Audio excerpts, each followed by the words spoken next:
સ્વાગત છે દોસ્તો સિનેમેટિક ગુજરાતીમાં। આજના વિડીયોમાં આપણે વાત કરવાના છીએ કાર્તિક આર્યનની એક નવી ફિલ્મની એનાઉન્સમેન્ટ થઈ છે। આ ફિલ્મનું નામ નાગ જિલ્લા છે અને આ ફિલ્મનું એક મોશન પોસ્ટર રિલીઝ કરવામાં આવ્યું છે, જેમાં કાર્તિક આર્યનનો જબરજસ્ત ડાયલોગ અને તેમની બેક સાઇડ જોવા મળી રહી છે। આ એક ફેન્ટેસી કોમેડી ડ્રામા ફિલ્મ હશે અને આ ફિલ્મ ધર્મા પ્રોડક્શન હેઠળ બની રહી છે। કાર્તિક આર્યનની આ નાગ જિલ્લા ફિલ્મની રિલીઝ ડેટની જાહેરાત થઈ ગઈ છે અને કાર્તિક આર્યનની આ નાગ જિલ્લા ફિલ્મની ટક્કર વરુણ ધવનની ભેડિયા 2 ફિલ્મ સાથે થવાની છે।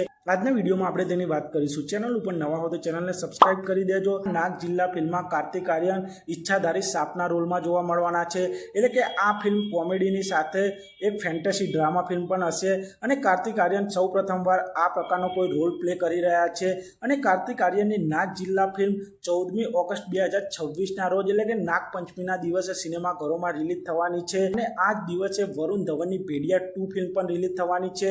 અને આપ સૌ જાણો છો ભેડિયા 2 ફિલ્મ મેન્ડક સુપરનેચરલ યુનિવર્સનો પાર્ટ છે અને વરુણ ધવનની ભેડિયા 2 ફિલ્મની રિલીઝ ડેટ આ પહેલા રિલીઝ કરવામાં આવી હતી। ભેડિયા 2 ફિલ્મ 14મી ઓગસ્ટ 2026ના રોજ સિનેમાઘરોમાં રિલીઝ થવાની છે।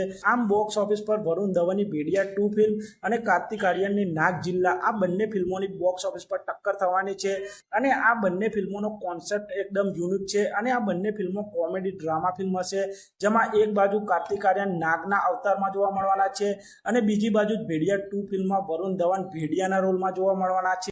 તો જોવાનું રહેશે કે 14મી ઓગસ્ટ 2026 એટલે કે ઇન્ડિપેન્ડન્સ ડેના દિવસે આ ફિલ્મો બોક્સ ઓફિસ પર કેવું પરફોર્મ કરે છે તે જોવાનું રહેશે। તો આપ સૌ નાગ જિલ્લા અને ભેડિયા 2 આ બંને ફિલ્મમાંથી કઈ ફિલ્મ માટે સૌથી વધારે એક્સાઇટેડ છો તે કોમેન્ટ કરજો। તો આપ સૌને આ વિડીયો કેવો લાગ્યો તે કોમેન્ટ કરજો અને આપ સૌ આવા જ પ્રકારના બોલિવૂડ સાઉથ ફિલ્મોને લગતા વિડીયો જોવા માંગતા હો તો ચેનલને સબસ્ક્રાઇબ કરી દેજો, વિડીયોને લાઇક કરી દેજો અને જોતા રહો સિનેમેટિક ગુજરાતી।